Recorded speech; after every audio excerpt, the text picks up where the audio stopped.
Hello our Desi and Pardesi friends. We are back again today with yet another authentic recipe from our motherland, the famous Chepala Pulusu. Both me and Naveen are from Telangana and we grew up eating this dish, and it is such a delicious dish wherein the fish is slow cooked in a tangy gravy that is perfectly spiced. Fish was always cooked in this style in our home, and my grandmom insisted that we eat fish for every Miragam, which is a popular fish event in Hyderabad, and it is believed that if we eat fish on this day, that our body would develop the required immunity to fight off the coughs and the colds that we usually get during the monsoon seasons. And it is a tradition that I follow even till date in my home. And this is a very old picture of my darling grandmother who's on the right and my ever so stylish mom to the left, with me and my brother posing along with my aunt in front of the famous Taj Hotel of Hyderabad. Well, moving on. So today's recipe is our family's recipe of making this dish. So let's quickly take a look at the ingredients we need to prepare this dish.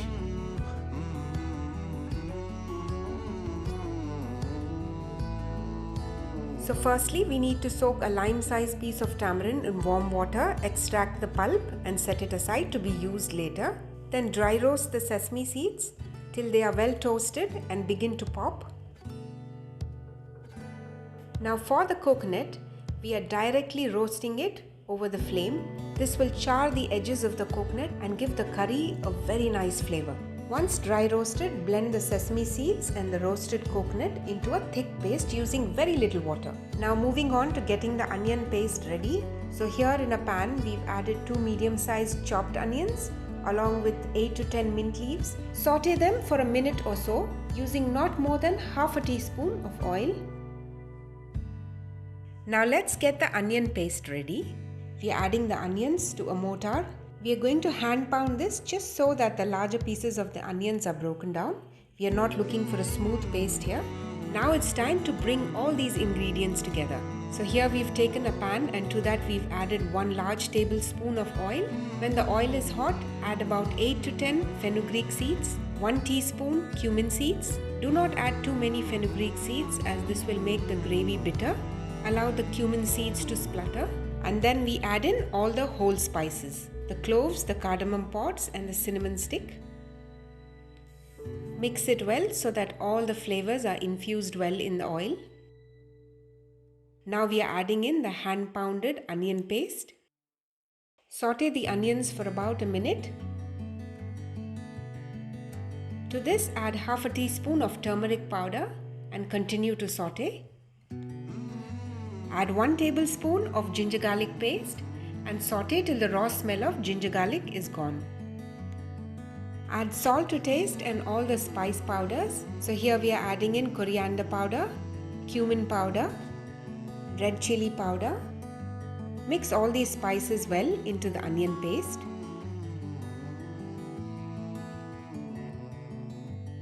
Cover and cook till you see the oil separating at the edges.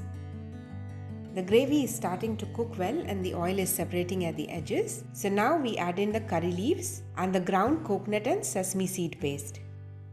Mix all these ingredients properly together.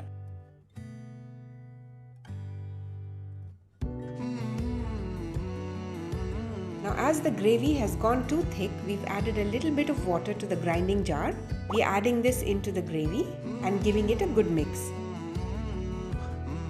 Now to the mixture add 2 green chilies and also add in the tamarind pulp. So here we are using a sieve to catch the large bits of the tamarind as we only want the pulp to be included in the gravy. Mix the gravy thoroughly.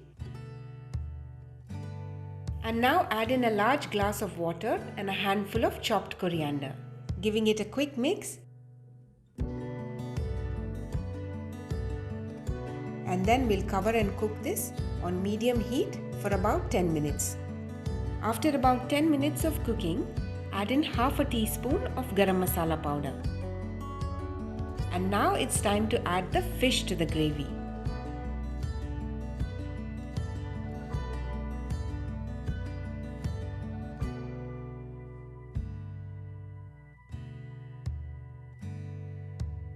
Now once we add the fish to the gravy, we have to be very careful how we handle it Do not use a spoon to stir the fish around as this might shred the fish.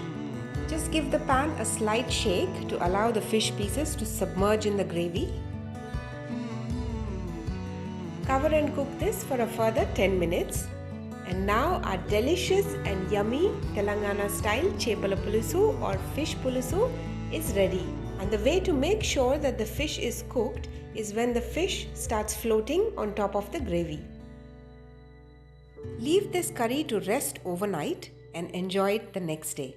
The reason being that this gives the fish the time to absorb the tangy gravy and the flavor of the spices. And believe me, once you've cooked fish curry in this style, you'll fall in love with it so much that you won't want to cook it any other way. Hope you've enjoyed watching this video. Please do not forget to like and subscribe to our channel. Click on the bell icon to receive notifications of all our latest video uploads. See you soon in our next video with another mouth-watering recipe. Until then, stay safe and happy.